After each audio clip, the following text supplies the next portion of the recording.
ঢাকাই সিনেমার শীর্ষনায়ক সাকিব খান এবার তুফান নিয়ে আসছেন। প্রিয়তমা রাজকুমার সিনেমার সাফল্যের পর পর্দায় নতুন সিনেমা নিয়ে হাজির হচ্ছেন বাংলাদেশের কিং খান খ্যাত এ নায়ক। ইতোমধ্যে তুফান সিনেমাটির পোস্টার ও টিজার প্রকাশ পেয়েছে, যেখানে সাকিবকে বিধ্বংসী রূপে দেখা গিয়েছে। এদিকে ঢালিউডের জনপ্রিয় অভিনেত্রী শবনম বুবলি গত ঈদে দেয়ালের দেশ ও মায়াদা লাভ সিনেমা দিয়ে আলোচিত হয়েছিল। সিনেমা ছাড়াও ব্যক্তিগত জীবন নিয়েও বুবলিকে নিয়ে ভক্ত সমালোচকদের মধ্যে আলোচনা সমালোচনা তুঙ্গে। পাশাপাশি সাকিব খানের সাবেক স্ত্রী অপু বিশ্বাসের সঙ্গে বুবলির পরোক্ষ রেষারেষির সাক্ষী হন দর্শকেরা।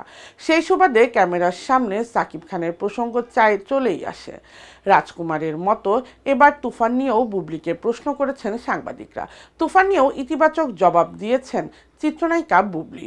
একটি বেসরকারি টেলিভিশনে প্রচারিত হয়েছে বুবলির সাক্ষাৎকার। সেখানে তুফান এবং বর্তমান সময়ের চলচ্চিত্র প্রসঙ্গে বুবলি বলেন, জমবে মানে কি?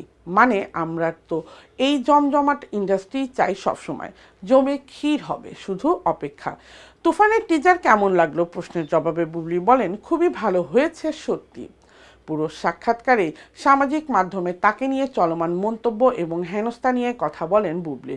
আর সামাজিক মাধ্যমে এসব কর্মকাণ্ডের জন্য আইনি পদক্ষেপও নিয়েছেন নায়িকা। ভাটারা থানায় করেছেন জিডি। এই প্রসঙ্গে অভিনেত্রীর ভাষ্য, অনেক সিনিয়র শিল্পী যারা কিনা এত নোংরাভাবে মিথ্যা কথা বলেন, তাদের প্রতি আসলে সম্মানের শটাও থাকে না। তখন মনে হয় সোশ্যাল মিডিয়াতে আমাকে সবচেয়ে বেশি আক্রমণটা করা হয়, শুধু বুবলি হিসেবে বা নায়িকা হিসেবে নয়। আমি চাই মেয়েদের বিরুদ্ধে এমন সাইবার বুলিং বন্ধ হোক।